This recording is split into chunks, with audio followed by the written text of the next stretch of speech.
there are so many stereotypes associated with women, and some of them are good and some of them are bad.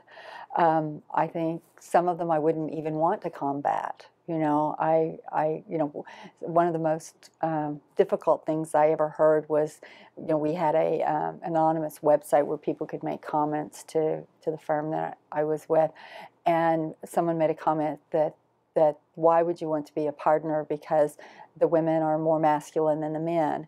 I was horrified by this because women in leadership, at least the women I knew, and women like me, I may sometimes make tough decisions, and I may have to divest a part of the business. I may have to make a tough hiring decision or exit position or something like that. But that doesn't make me masculine. I spend way too much on my hair, my nails, and my clothes for anyone to consider me masculine.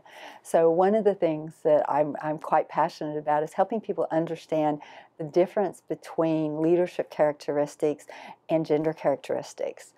Because the fact that somebody can be charismatic or be strategic, that's not a gender specific characteristic.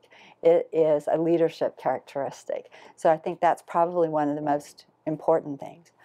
The second thing I would comment on is there's all kinds of studies around the biases of women and likability.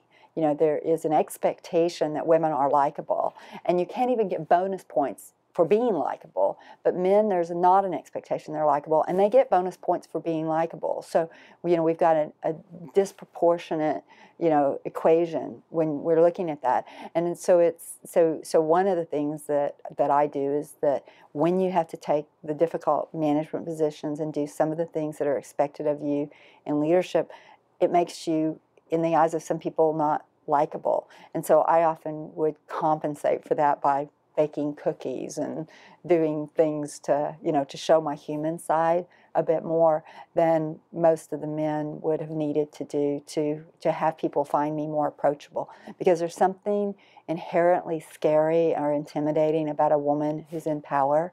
People are more comfortable with women being in nurturing roles.